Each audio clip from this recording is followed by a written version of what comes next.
I realized while I was out looking around that I never updated you on the blueberries. You can see they are fairly loaded with blueberries. You'll see the ends here don't have anything on them. You see the ones that shriveled up because of the frost. But it's still a real good crop down in there. You'll see quite a few, and they're getting pretty good size. The interesting thing about these blueberries is that they actually bloomed again. So I'd say probably about 2 weeks ago, there were some new blooms, and so have several different stages of blueberries because there's a new set.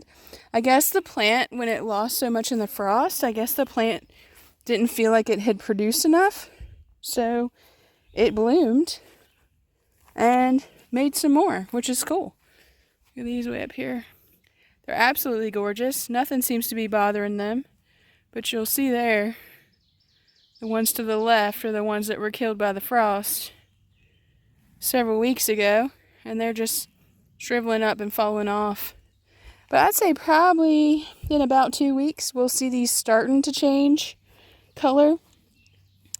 And definitely by the end of June, we'll be picking blueberries for sure. And that's wonderful. This rain this week is going to hit them just right.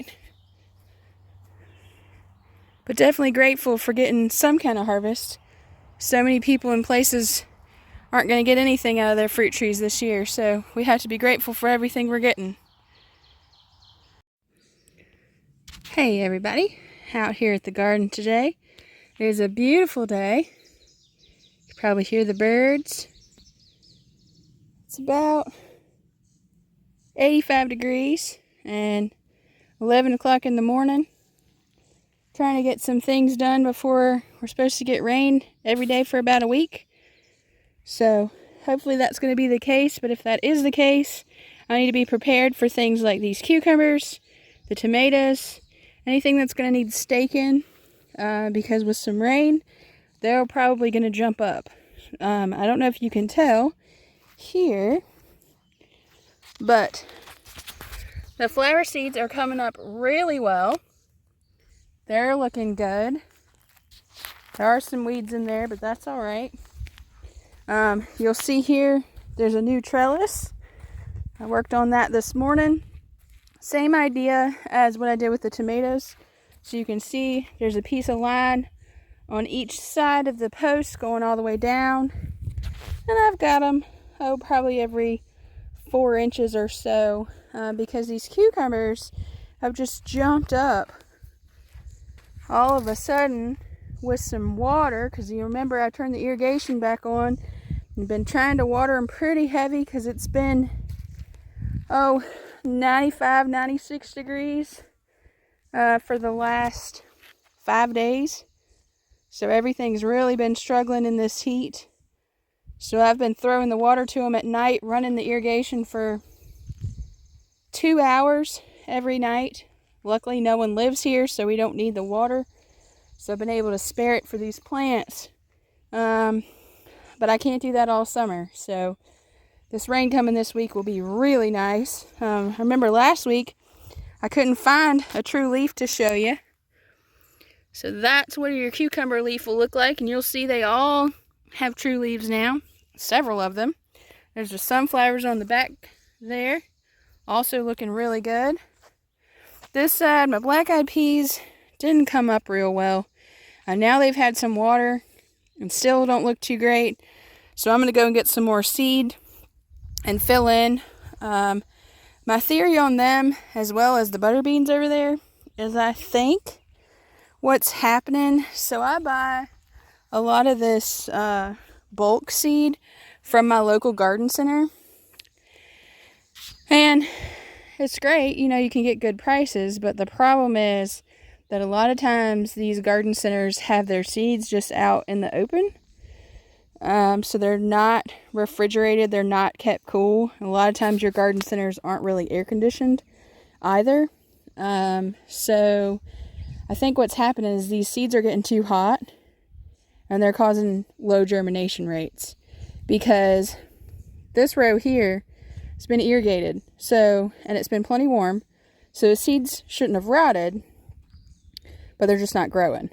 And same thing over here for the butter beans. Now, I haven't been irrigating the butter beans because I wasn't seeing any signs of life.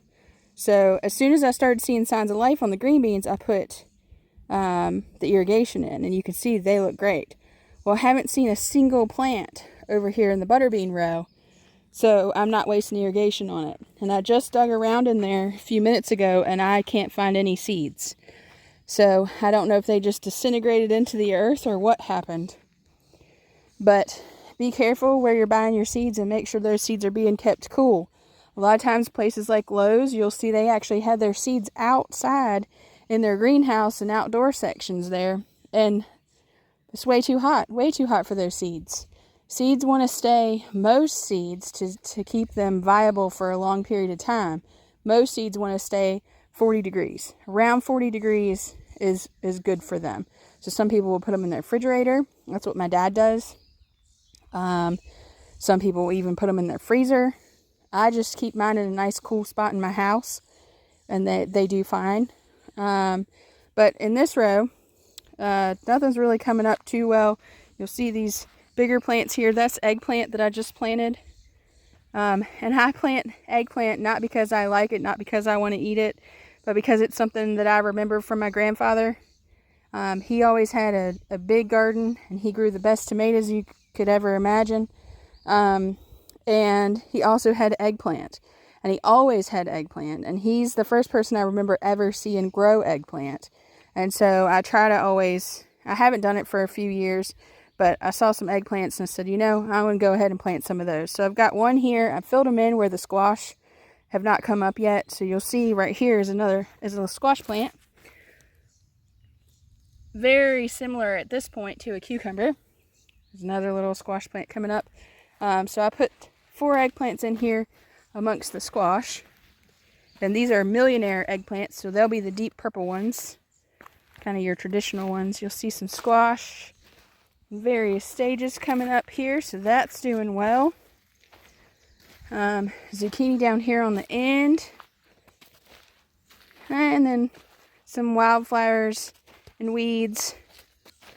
Next row is my peppers. And they're doing all right. I have lost a few. See if I can show you this plant right here on the end is German chamomile. It's a wild chamomile, and it'll flower and have its beautiful daisy-like flower there shortly. These are my little peppers. Ones down here in the shade are doing really well, and it also stays more wet down here. As you go further this way, they get kind of puny. Did lose a couple, but some of those plants didn't look too great to begin with. So I don't know if it was just the plant to begin with. Didn't get the healthiest crop of plants there. But that's all right. We'll do with what we've got. Here, the green beans. You'll see, if you'll remember last week, I filled in with some green bean seeds, and you can see they're already coming up. Some of them already have their true leaves. That row is starting to look much better. And I think that second set of green beans will catch up to the first ones, because the first ones were a little stunted from the weather. So I think the second ones will catch up and it'll be just fine. Like I said, nothing here in this butter bean row. The tomatoes have really taken off. Let's see if you can see. I'm working on adding a second string to them.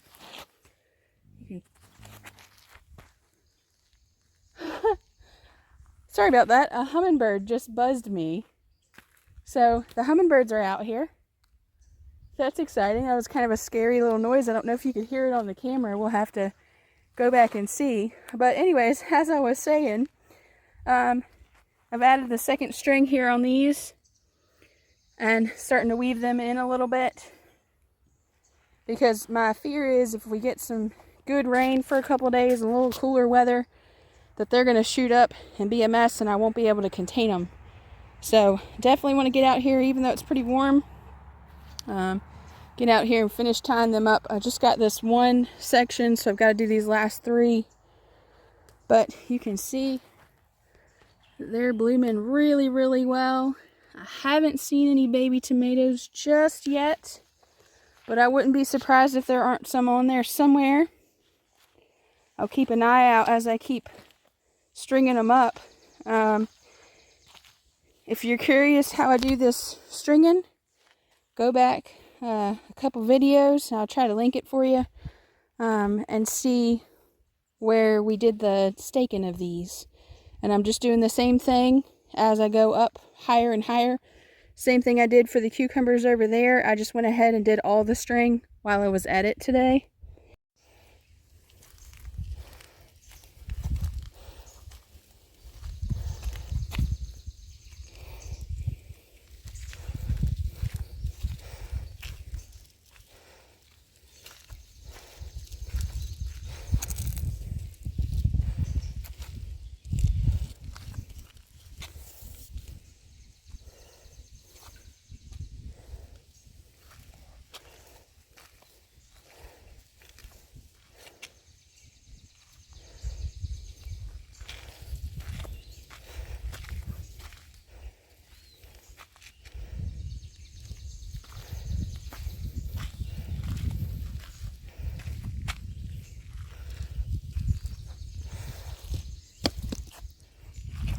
Alright, so now that I've done that, gone around and put the string about where I want it to, now I'm going to go back and tighten them up. I found that it works a little bit easier this way. This is my first year really doing any kind of method like this, so I'm learning and trying to figure out what's right for my growing situation. And this seems to be the best way at the moment. So then I'm just coming along and tightening it.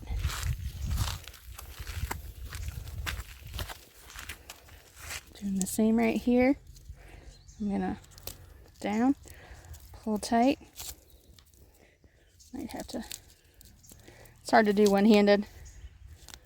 Alright, and you can see, now that's pretty tight going down through there. Now I'm not doing the Florida weave where I'm weaving around both sides of each individual plant. I'm just going down both sides every 3 or 4 plants. And for me that seems to be working. And we'll see once there's fruit on these how that does. If you come over here to the corn, this second batch of corn has really come up since I added the irrigation, and it's looking really well. It did come up better than this first batch of corn, and I don't know if that's variety, because they're 2 different varieties. This is Silver Queen, that's Silver King. I don't know if it's variety or if it's because the conditions were better when I planted this. So it was warmer, the ground was warmer, and we had a little bit of moisture. So I think that made a difference. So over here, this is the Silver King, and if you'll remember, we just fertilized this last week. And when we fertilized this last week, it was the same, this corn was the same height as those potatoes right there. And I don't know if you can tell, but this corn is about 1 foot to 18 inches taller than those potatoes now. It has shot up. It's looking absolutely beautiful. No issues that I can tell. It's nice and gorgeous. So some rain is definitely going to help this. And when we ran the tractor through this last week, which we can't do anymore now because this corn's too tall. We ran the tractor through here the other week, last week. There was all this grass and weeds in here, but because we ran the tractor and then had this 90-degree weather, all the weeds that were displaced when we did that just shriveled up and died. They didn't have a chance to come back out. So that is wonderful. And hopefully we're ahead of the weeds there. So my potatoes were looking great, but now they're starting to really show some signs of water stress. They're starting to turn yellow down here at the bottom. You see that? See that real yellow leaf down in there? So definitely stressed out. I don't have any irrigation to them. And I probably should have added irrigation to them last week or the week before. But I'm so scared that I'm going to make the potatoes rot underneath that I'm scared to irrigate. So I'm hoping the rain that's coming the next couple days, I'm hoping that's going to take care of it. You can see where the ground's cracking there? That's a sign that the potatoes are growing little baby potatoes under there. I did dig one up and had a potato, almost the size of a ping pong ball. So that's a good sign, especially if we'll get some rain. I'm not seeing any sort of pest pressure of any kind, so that's good. It's just, I think it's just the fact that it's been so hot and we haven't had any rain. Onions are looking great. Those couple of beets there that were from the first batch have really taken off. You'll see, yeah, those onions are looking awesome. Those beets are getting bigger, and if you look close, our little baby beets are coming up. Probably got those a little tight there, a little close together, but that's okay. Lots of little baby beets, which is good. No little baby carrots yet, but I think once we get some rain, we'll see some carrots. It's been too hot for them to germinate. So hopefully they're just hanging out down there in the ground, and we get this rain and cooler weather, they'll come on up. You can see, oh, nope, I spoke too soon. See all those teeny tiny little seedlings? Those are baby carrots. So they did come up. So that irrigation water kept it cool enough that they could germinate, because they're not supposed to germinate when it's this hot. See, the radishes have also germinated. And the radishes I left, remember me saying they look like they were going to bolt? They have. And they are now blooming. And they have gorgeous blooms. They're kind of rough looking right now because they've had to deal with this hot weather. And I'm just going to leave them. I'll let them, the pollinators will like them. And also, hopefully they'll make some seed and drop some seed for me and just keep making a little radish bed here, which would be great. Over here in the strawberry bed, you'll know we have quite a bit of grass and weeds. But these strawberries that are here, let me get on this side. I keep blocking you with the shade. Strawberries on this side have quite a few blooms and baby strawberries on them. Look at that strawberry there. Awesome. But it's been too hot for those strawberries to actually change color. And through this section is mainly just weeds. And then there's a ton of strawberry plants down there on the end. But I have a bunch of baby strawberry plants that I got from the strawberry farm. And I'll post a little bit more about that next week. But my dad's going to come out with his walk behind tiller and till up this section where the grass has gotten so bad, so I can plant those little baby strawberry plants. You'll see those volunteer sunflowers have gone crazy. Got a lot of weeds in the flowers there. They're looking pretty rough. I took the irrigation off of them to water my green beans, and I probably should have left some over for them, but hopefully it's supposed to get rain this evening, and hopefully the rain will be in time to revive them and get them going, because they look pretty pitiful now. So that's what's going on. Not a super busy week this week, mainly because it's been so hot. Haven't been able to do a whole lot out here. But next things I need to do, I need to finish putting the string on these tomato plants. We'll do that here in a minute. And I'm going to go get some new seed from an air-conditioned location for these butter beans and for those black-eyed peas over there. And hopefully we'll actually get something that'll germinate. But things are looking really great for what they've had to put up with. And hopefully we'll get this rain they're talking about. Said we might have about 2 inches over the next week. So hopefully that's going to be the case. If so, this will be a very different garden video by the end of next week, because things will go crazy with that natural rain. But anyways, that's what the garden's looking like. It's very nice and peaceful out here today. I think all the critters are excited that it's not so hot today. They probably also know that rain's coming, so they're quite excited. But I hope you have a wonderful weekend, a wonderful Memorial Day weekend. If you're in America, make sure you remember the reason for the weekend is not for hot dogs and hamburgers. It is for honoring those who have made the ultimate sacrifice for our country, and we thank you, and we thank your families. God bless, and y'all take care.